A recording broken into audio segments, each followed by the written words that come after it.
Welcome to the Throttle Up Leadership Podcast. Our theme for 2025 is the future of work. Meaning is the new money.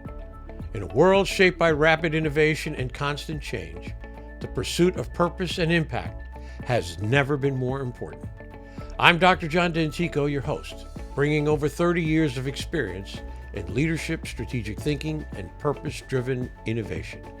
Here, we tackle the pressing challenges of our time, from the rise of artificial intelligence to the growing need for meaning in the workplace. Together, we'll uncover how leaders can ethically integrate AI to enhance decision-making and keep humanity at the heart of their organizations. Remember, amidst all the technological advancements, in the end, it's always about the people. This podcast is your resource for actionable tools, thought-provoking discussions, and inspiring stories. It's time to go beyond leadership development and focus on leadership impact, creating workplaces where people thrive, innovation flourishes, and meaning truly becomes the new currency. Thank you for joining me on this journey. Now, let's throttle up and dive into today's episode. Hello and welcome to the Throttle Up Leadership Podcast. I am your host, Dr. John Dentico. With me this morning is Marina Morgan, an executive strategist, organizational psychologist, and founder of the Morgan Impact, a Silicon Valley-based business coaching agency partnering with visionary leaders, founders, and teams shaping the future of work. With more than 15 years of experience advising both global enterprises and high-growth startups, Marina fuses neuroscience, psychology, and business strategy to deliver clarity, unlock resilience, and drive sustainable growth. Marina's mission is simple but profound: to strengthen the strong. At the Morgan Impact, she and her team act as strategic allies, helping leaders manage their personal condition as the primary fuel for business performance, building high-functioning cultures, and scaling impact without burning out. The AIQ Morgan Impact model is redefining how we assess human readiness for AI integration and cognitive transformation in the workplace, a critical topic as artificial intelligence reshapes how we work, lead, and make decisions. A Stanford CS and Y Combinator School alum, Marina has advised over 50 companies across industries like tech, pharma, retail, and media. Her corporate career includes the design and deployment of large-scale employee development strategies, including a chatbot onboarding system for a national telecom company that trained over 10,000 employees. A dynamic speaker and educator, Marina has delivered 300 plus hours of lectures and workshops, spoken at venues like the San Francisco Innovation Hub, Invisible Force, and HR Craft, and hosted both a bilingual YouTube channel and a radio program reaching over 330,000 listeners.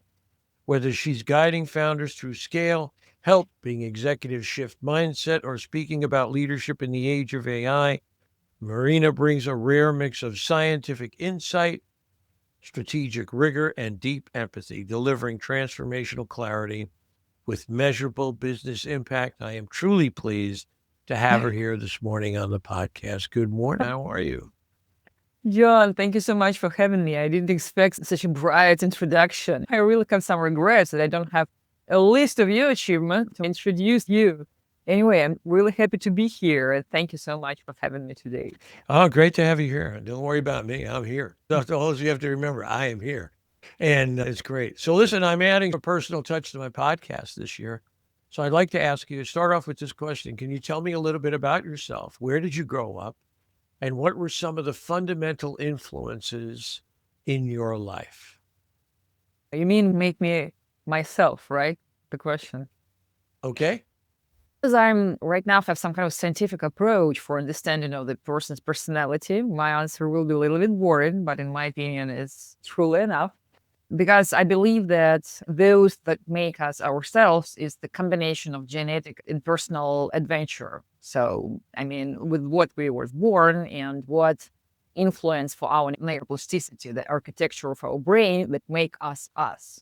And another aspect of that is how we're living our life, what we're doing, where we're living, what's surrounding us, and what language we belong, and what culture we belong, what people influence us, because they're very collect. I mean, to be part of the team, what's make people people, human. Speaking about myself, I was born in Russia. It's in Soviet Union, to be clear, and right now this country does not exist, in the Russian part of the Soviet Union, in the family of very powerful and passionate Soviet people. I'm speaking about my grandma, grandpa, and their kid, my parents. My grandpa was an engineer who created the rocket engine, and he was the part of the team that brought the humanity in the space. And since he was 29 years old, and all his life he worked to the space industry. If we will try to compare his level of influence, most part of his life, it will be something like P-level manager in maybe, I don't know, some NASA company or the SpaceX company, if we will just looking for some comparisons. And all my family line from my father's part, this grandpa was my mother's father. And speaking about my father's part of the family, they were in the space industry as well. They wasn't the sea levels, but they were in the space industry as well. So this is the big part of my family history. And when I was a little girl, we spoke with my grandpa and with my relatives about space, planets, about Yuri Gagarin. Speaking about my grandma and my mom, she was a doctor, and she founded in the city where I was born, the medical university, and she was one of the co-founder of this medical university because it was after the World War II, and they need to rebuild the city. And she was one of the person who led the medical university in that area. And my mom was a doctor as well. I think this combination of engineering approach, their strategic, their ambition, with the humanity orientation for the medical professions, I think that's influence for me. And that's what make me speaking about my family part. And briefly, I was born in Voronezh. This is the city not far from Moscow. More than 1 million people live in this city, so it's pretty big. But in Russia, organization of the society is a little bit different. I mean, you have two capitals, Moscow and St. Petersburg, and several big cities in all the country. And they are influence for all the society organization. Here in the United States, different states are very important. They have their capitals, their influence, their culture, their specific, their identities. But in Russia, it's a little bit other thing. So if you want to belong to some big project, make an interesting career development, probably you will move to the bigger cities. So did I. I master of psychology science, and I started my career in St. Petersburg, like a head of training and development of the huge cinema chain. And it was very interesting beginning of the career because I was lucky to start it in a very creative and dynamic industry, because we have a chain of the cinemas, but also we have a company who produced the movies. It was very interested. I knew artists and I was the part of it as well. But my responsibility was some kind of combination art professionals and their development. And they're very serious and responsible results in our sales because it was a part of the business. I think this shaped my personality, holding in one hand responsibility for the selling and creative talent. And in the future, when I developed my corporative career, I worked in tech industry, like a head of training and development department. I worked a lot with their key professionals, creative professionals, because most part of my career, speaking about the corporative part, were connected with TMT industry, technology, media, and telecom. My first job was an entrepreneurial job. I started my first business, when I was 90 years old. I was at university at that moment. And together with my boyfriend, we opened a small company that washed windows. It was easy money, very fun and interesting. We just started to earn some money on the holidays, but so many people need this service, and we started to hire our students, and we organized it in a very good level. And during my life, I worked in corporations. I had a period that I ran in my own businesses. I worked on the radio. I had my radio school company. Very different aspects of that.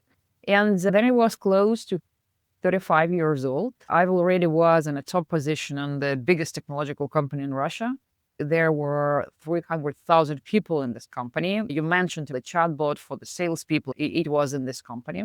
At the same time, I always had some kind of a side project. So I started to feel that I can't find some new goal that will inspire me in my country because I already was in the top.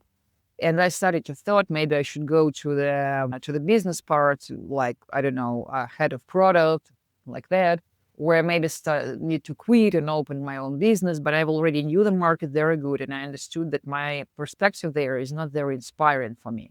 And at one day, I had a business trip to Silicon Valley. That was my first time here in Silicon Valley. Inspired, we of course had a strong connection because at that period we have very friendly political and economical landscape. It was before COVID. It was really not so bad time. And we worked a lot with the fund companies. I mean, Meta, Netflix, Google, all of them. A lot of my employers from my tech companies, relocated here, and we had a really strong bridge between us. Since I was in my first company, we had a strong connection with the United States. When I created some development programs for people who worked in the cinema, we worked with a Dolby company, with Dell company who here in Los Angeles developing some programs for the education of the employers for cinema chain. We work with all progressive cinema technology. So during all my life, I had a strong connection with the United States, with California, with technological company, cinema company. I really deeply understood this business. But I came here for the first time and I really had some feelings, that I belong to this place and I need to try to do something here. So I've quickly quit from my company where I worked at that moment. I surprised everyone around me because I was in a really good position and I told that I just want to start something new in my life. Moved here and opened my own agency. I think I'm doing pretty close things that I did during all my life. I'm responsible for those aspects of the business and business results that have a strong connection with the people. You mentioned that my position is to create strong people, and I believe that all of us have some power inside of us. And I thinking about our services like about a source of creation, the great space for the realization of this power. And doesn't matter we're speaking about the business leader, the founder, the team, some specific employer, doesn't matter. Everyone has it. And that's how I came to the neuroscience. You need to know it. You need to understand how your brain works, how your nervous system works before develop some talents, skills, etc. Because you really need to prepare personality for the change and for creation some kind of a skill. So, and that's how I understood what I'm doing right now. I'm partnering with my clients and bring my professional expertise in this collaboration, in this partnership, to create the space there where they can realize their power. And that's why right now we're focusing on the AIQ, the readiness for the AI integration, because this is the main source of resilience, your readiness for the change, such a dramatical change as artificial intelligence era, brought to us. And at the same time, the ability very quickly to develop some new skills, hard skills, soft skills, doesn't matter, because that's how you can realize your strength and your power right now in collaboration with those tools that modern society and modern business suggest to us. So it was a long answer, but I hope I was very interested in talking to you, peeling the onion back, in assessing, blending the psychological and the neurological aspects of assessing human readiness for AI integration and cognitive transformation. Tell me a little bit more about that specifically. How do those things connect in terms of preparing the workplace and the workforce okay. with artificial intelligence? Absolutely. It's a great question. Right now, there are several companies measuring the AI readiness of the different businesses. This is McKinsey company, and I didn't know it, but they named it the same like I named AIQ, but they focused on the business aspect of it. I mean, process, infrastructure, budget, all this stuff. Also, Google, Amazon, and several startups measuring the AI readiness, but they focus on the technological and infrastructure aspect, some budget aspects, some may probably employer skill aspect. But all the research that we have right now providing some trends and prognosis that the main obstacle of the AI integration will be the human aspect of it. I mean, our doubt about it, the fact that we are not trust for the artificial intelligence, and our ability to collaborate teams and to manage the teams with artificial intelligence tools. And nobody right now speaking about these aspects separately. I mean, human and psychological aspect. And that's what we're doing. We are providing services that's connected with the people in the organization and with the work that people brought to the organization. So right now, I'm sure that when this podcast will be published, we already will have our first results. Right now, we are running the research and making more clear our model of measuring. This is not only about the measure. You know this coefficient. You need some solution to growing it up. Right now, the model will change because we're collecting the data, and through this data, we make this model better and better because we just started. This model combine the skills of using AI, I mean, understanding what's going on right now, tools are available for you, and the fact that research shows that 87% of the people sure that they really know AI in a good way and they can use LLM models and some other tools can be provided for the artificial intelligence. The real measurement shows that there's only 12% of the people who really have the skills of understanding of our most actual help that AI can provide for us. Another aspect is our ability for adaptability and for the quick adaptability. And this is one of the aspects that we're working on the more good impacts, the science-based aspect, because what is our adaptation? And here it can be a long conversation, but I'll try to make it briefly. As I told, for our neuroplasticity influence two facts, our genetics, and we're unable to do something with that. But much more for this influence, there were those circumstances in that we live and how we organize in our life, specifically how we're managing our stress. Because when for a long time you're living under stress and the level of cortisol in your blood is really high, you're unable to develop some complicated new skills because your body turning on a survival regime. And when you survive, you're unable to create something, to learn something new, because the only one thing that you're thinking about how I can brought myself out from these awful circumstances. And right now, we're working with the founders and companies to provide this information and develop literacy in how you can manage your stress. Because from the one hand, a founder and leader, they're responsible for the organizational culture, for the safety space, for the employers in their company, for comfortable process, for following the ethical aspects of the communication in the work. But your boss unable to come to your home and put you in bed, not at late midnight, but at 11 o'clock p.m., for example. And we need 7-8 hours of high quality sleep for our neuroplasticity to develop. And this very strongly influence for our adaptability, specifically when right now we have so much information around us. Another aspect is the nutrition balance, everything connected with our health in the body. But this is the main source of our development. We need it more than ever to have a strong nervous system, healthy body, to keep resilience for the long distance. We are providing not only this measurement, for example, your level of adaptability, but also what you can do with it, how you can manage it. And as I told you, we have here two part of the responsibility: founders and managers in the company who are responsible for the safety space, and also the employees. The easiest part of it is just to give some information for your employees, how you can manage myself, how you can reduce your stress level to keep resilience and to be open for all change that happen in this company, in the society, in economy, includes the aspect of artificial intelligence. If you are a business owner, expect that, people in your company will work for a long time, probably a year and a half, in the regime of 16 hours per day of work and only the 8 hours for everything else. So probably it will work, but not for a long time. And you shouldn't expect from your employees that they will be creative, resilient, and open to everything new happening in the reality, because it's just impossible for that part of our brain. That's what we're doing.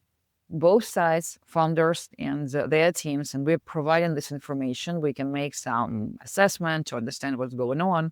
what more health habit you can integrate in your business as the founder of this business or personal life, because so much things depends on the founder. Right now, there were interesting research. It was published in January 2025 that founder condition can change the biochemistry of the employees. And we right now have this improvement through the research. And the leader can influence for his people through the words and emotional aspect of the words that he or she providing for them. And this is very important. So a lot of things depends on your condition. And coming back to measurement of the readiness for artificial intelligence integration, we're also trying to understand your ability to delegate and to create collaboration with artificial intelligence, your strategic thinking, your ability to combine those that you're doing right now with artificial intelligence with your KPIs and the strategic goals of the company. Right now, I'm still thinking how we can integrate it because we are only at the beginning of development of the ethical aspect of it, but it will influence us as well, ethical regulation of using artificial intelligence. And also we have some track for the managers, how to create the space where people open to the change, how I can change my organizational culture. So summarize, the main thing that we can start to work with right now is developing our adaptability skills through the neuroscience understanding, some psychological strategies and business strategies, because this is real. I'm not a doctor and I'm not a neurophysiological professional, but I can provide those information that really work and it work with myself, with my client, because this is neurological. I'm very focused on actual research that science can provide for us because neuroscience dramatically developed last several years because we have more and more access for the technological aspect of it. I had a privilege to be the part of the fantastic research that were conducted by Berkeley University about the correlation between the founder's mental health and business success. I don't know when the podcast will be published. We will already have the official publication of our numbers that we got. But I just can say that, yeah, there is a correlation here. So, yeah, those how you feel like a founder. Let me jump in here for a second. Yeah. So let me see if I get part of this or some of it. And that is this model that you're building, the AIQ model. The what you hope to achieve is in terms of readiness is the readiness for people to engage with AI. It sounds to me like part of it is health, understanding the attributes of having good health. You use the 12% figure, that 12% only have the skills. Is part of it to create a training program or some acclimation program to prepare people to take on AI? For example, is prompt training part of that? Are we going to teach people how to prompt, how to do it correctly? So what is the outgrowth? What the model is built, you have the information. Now what do you intend to do?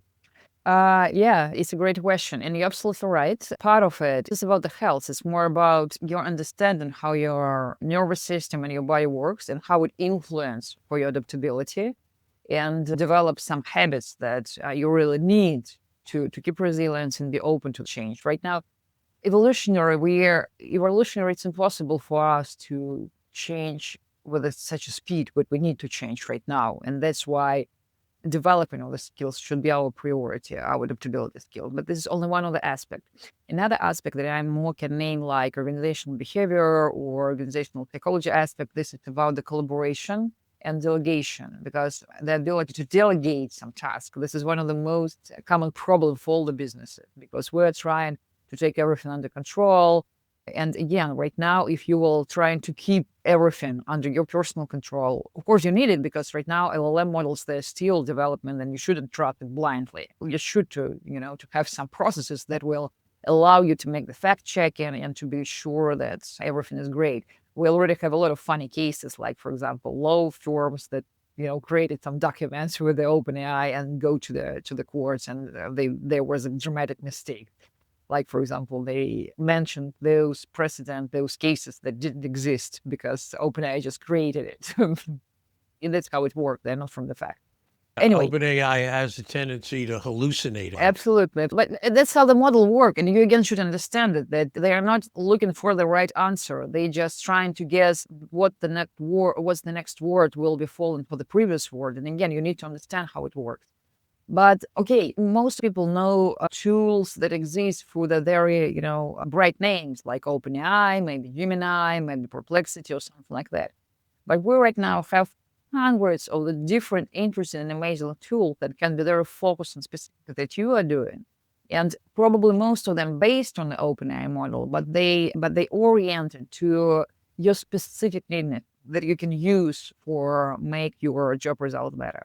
And here, I think we're more focused on the psychological and business psychological aspect, how to develop the process in your organization. Through that, it will be much easier for you to collaborate with artificial intelligence tool.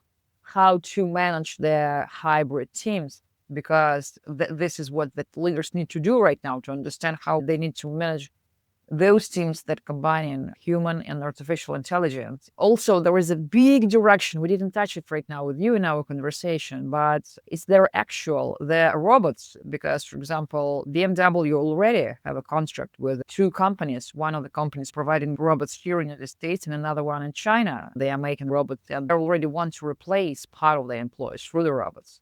And this is other conversation. But as a manager, you should be able to do it. I mean, to plan your business processes and KPIs team.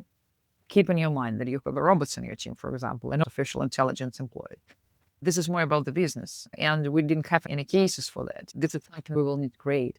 And answering for your questions, what I planning to suggest like a service, absolutely the same that we're doing right now in Morgan Impact, but with this focus for the artificial intelligence integration for the business. And when you have this number of the AI readiness in your business, you can also compare this number with results that we have specifically in this country. And this is how I see the future of my model. When you can understand, do you have some competitive advantages right now or probably not? And you should focus on some specific ways because, for example, you can find that your team has amazing skills and they really greatly understand what AI industry right now can suggest, but they're unable to use it through delegations. That's what we can focus on, working individually with your team. Because, for example, it probably will be not enough some kind of lectures or training programs for how you can write correct prompt or something like that. Probably you know it, and you know it in a good way. And we need to be able to provide a very personalized solution for the client. And that's how I came to the idea of artificial intelligence, because facts that influence for that can be absolutely different, depends on the company. And we need to provide the results for the client very fast, because all the research right now demonstrate right now for us that we have probably several years before we'll start work with this hybrid team for all the industries, and not only in the United States, in other countries as well. So Let me just jump in again. So two things. One is the question I have to ask is the model that you've developed, do you envision it resulting in, for example, a self-assessment tool? So a company could come along, purchase a self-assessment tool, and then put themselves through a self-assessment of readiness for AI, for example, and then go out and get the help they needed to shore up the areas that need attention. Does that sound like some path you're on? You mean how I see it right now? Of course, you can use it for self-assessment, and it should be pretty easy. Different companies have their own training and development departments and some professionals inside who know better their employees. And it's not a problem. Please, if you know how to do it, you can do it. But I think that I shouldn't provide only the measurement. I should provide some solution, because if I helped you to find the problem and didn't suggest any solution, what was the purpose? Soon enough, we will launch the first model of our research. There you can see an answer. For example, you got the number 97. What does it mean? And you can dive deeper into it and understand. So it's engaged in this aspect, this and this. And probably you got this 97, not because you have the average development of all of the aspects. You have more on this part and lower in this part. You understand what you can do to rise it up fastly. Yes, Of course, all other organization can make the self-assessment and decide by their own. For example, we can find that you don't have a motivational program inside of your company that can give some great effect for the collaboration aspect. And I can't develop it instead of the business owners and HRs.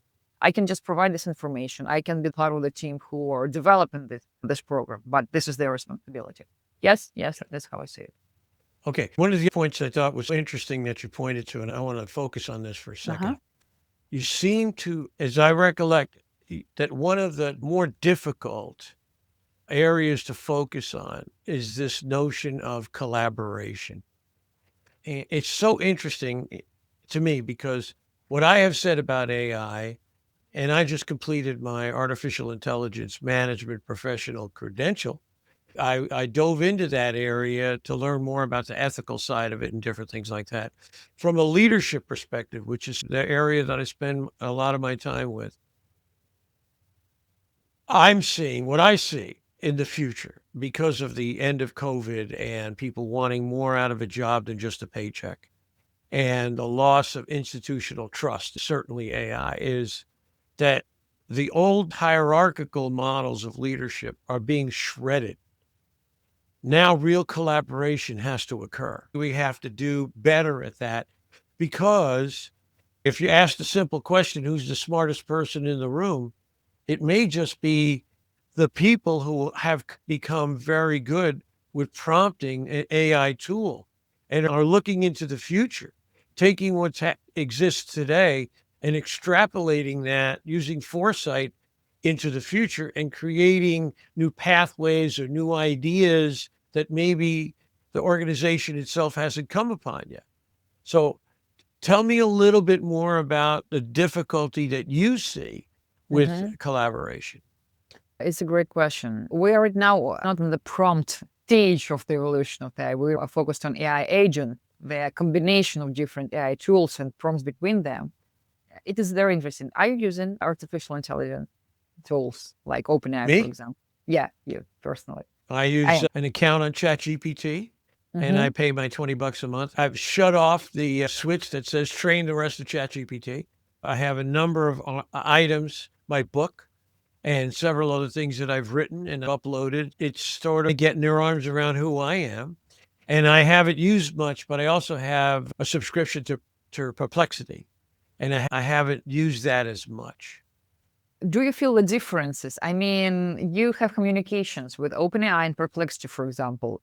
Do you have this feeling that probably this is different tone of voice of your communication with your OpenAI and your Perplexity tools, or some different experience? Do you feel it I when do you? have. Yeah. Yeah. And First of all, one of the benefits of OpenAI is I can create my own space. I uploaded my book documents, PowerPoint slides, subtitle files from podcasts. I've uploaded about 15. I've got about another 30 or 40 to upload. So I like that. I like that it's really starting to get to know my work. Perplexity doesn't have that capability. I will tell you an interesting experiment that I ran. Mhm. I asked ChatGPT to write me a bio for a previous podcast guest. So back about 2 or 3 weeks. Did a great job. And then on a trial basis, I put the same information into Grok, into XAI's Grok, and said, write me a bio. And they both accomplished the task. What I found was that Grok was more prosaic in the way it dealt with the person, whereas ChatGPT or OpenAI was much more professional in terms of the way it presented the information. I don't know. Does that answer your question? What I'm trying to say here, all of us already have our personal relationship with our AI tools that we're using in our regular life. A lot of people given the name for them. For some people, this is some kind of a strong, powerful partner. For some of them, this is just some kind of supportive partner who regularly say, that's a great question. That's so good. How can I support you? You're so cool. And this tone of voice, they're very personal for all of us. So the first thing, all of us bringing in our workplace, our, friend, or our partner or our, I don't know, our partner in crime, whatever it is, because all of us have already their personal relationship with the artificial intelligence interface and AI tool. And this is a very interesting question for the manager. You right now have 10 employees in your team, and you probably have 2 artificial intelligence employees. But who are they? Who are they for your people? So let's imagine that in this room we have 10 more people, and each of us have personal relationship of OpenAI, and we need to create something together in the common space. Another AI portrait should be integrated in it because, for example, if I will use your OpenAI kit, I will find that this tone of voice is not familiar with me. What's going on? We are my amazing supportive partner who just writing me, great job, Marina. I'm so proud of you because probably you have another conversation with your OpenAI tool. And this is really interesting question. What's the reality of the team? It seems that all of us bring our AI little friend, not a little friend, just a friend or business partner, as I told. And that's why leaders of different teams should be, I think, their literacy in the psychological aspect should be very, very clear to understand how we can create our AI employers inside of the team. It will be a good part of the team for all my employers who already have a personal relationship with AI interface and that there is subjective perception of it. And this is one of the questions. And another thing, you mentioned very interesting fact of our evolution of the leadership for the hierarchical model to more, hybrid model, flexible models of the leadership. And I don't right now have a clear answer. You should do this and shouldn't do this. But I think that development of the flexibility aspects of the leadership will be very, very important right now. And another part of it is that emotional intelligence of the leader becoming more and more meaningful. Why it is so? Because it's a really interesting fact. If, for example, you have the habit to take your emotions under control, this is a big job of the prefrontal cortex because you need to regulate impulses that come in from your nervous system, those part of the brain who are responsibility for emotion. And for example, if much more complicated situation when then, for example, you as a leader or probably not as a leader have some emotions that's okay to you. I mean, to be positive, for example, to feel gratefulness, but some emotion is not okay, like feel sad, cry, feel some fear. It doesn't mean that you don't experience it. It just means that you don't want to understand that you experience it. In this situation, your prefrontal cortex needs to make some double job to open gate for some part of your emotions and to close for another part of your emotion. In this situation, you have 2 problems. One problem, your prefrontal cortex needs to spend this energy to taking the emotions under control from the one side. From another side, you're unable to develop your intuition in feeling what's going on with your team and how you can influence them through your emotional condition to make them feel safety, good, open, positive. And I think this is a very important part of the leadership right now. I mean, more than leadership. Your flexibility that's strongly connected with your adaptability skills, what I mentioned before. Your own openness for any change that can be ready. Also, your understanding that if you have 10 team members and some artificial intelligence employee, it can be the same amount of employees that you have for the human employers in your team, because all of them, as I told you, have their personal experience with the artificial intelligence integration. And you should feel how your people feel about it and what you can do to make this new team member good for all of them. And probably it will be one of the requests for professionals from my field to create some hybrid portrait of artificial intelligence that will have a good connection with all the team members. Because I think the next stage of evolution of artificial intelligence that very close of us is our digital twin. We already have the tools to do it. We already have AI agent that just duplicate all the strategies of your behavior in the internet. I mean, what podcast you're listening, for what friends you are writing, what tone of voice are you using, what website are you searching, where you, for example, book the table for the dinner and all of these things. And they need probably 1 week to start to duplicate your patterns of your behavior. And I think that soon we will be able to create some digital twin of all of us. And it will be very interesting because we will influence this twin. he, she, it, depends on how you understand it, will influence for us. And coming back to conclusion, we are thinking right now, when we are thinking about the leader, like about very powerful, strong, and not emotional person who are able to be serious during the change and the challenging times. But I think that flexibility, high level of emotional intelligence, and technological literacy is very important for the leaders of the future. Yeah, I think you're right. I mean, my theme this year is the future of work. Meaning is the new money. And that keeps coming up. How in this world of AI now will people find meaning? And I think there's plenty of places to find meaning. How one joins an organization, how that organization is structured, and how they invite people to be part of the process. My leadership model is based on one premise: contribution.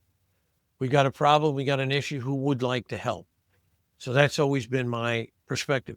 But one thing that you keyed in my thoughts, and I hadn't thought about this as clearly as I should have, is if you have a group, not an organization, but medium-sized company, you got 10 people in a group and they're working on a project, and all of them have their own individual open AI accounts. Okay. So you got 10 open AI accounts. Those accounts know that maybe they put information in there and people know them. The question becomes, now we're working on a project and we're going to bring 10 different perspectives. There may be meeting points from the research that each individual did on AI, but how now we dovetail them and how we bring them all together in terms of creating a unified focus for where we're here and we're going to go there. So how do we bring all these different 10 perspectives, 10 different promptings together and move towards our objective and goal? It's going to be a very interesting dynamic, and one that's going to really tax leaders to take a step back and come at these issues from a wholly different perspective. But anyway, we're at the end of our time, Marina. So I want to ask you one last question. Okay. What do you hope for the future? What do you hope in terms of what you see involving AI? What do you hope for the future? I hope that we will be able, through our consciousness evolution and thinking about artificial intelligence as a part of it, our consciousness evolution, I hope we will live in the world without the violence. That's what I hope. This is my hope. This is my main hope. I think that's a wonderful hope. Yeah. At the time that we experience chaos, there's also tremendous opportunity. It's the people who are going to step up and lead who are going to take chaos and turn it into opportunity. So we'll see where that takes us. Marina, thank you so very much for your Thank you time so much. today. I wish you all the greatest success in the future. Thank you for having me today.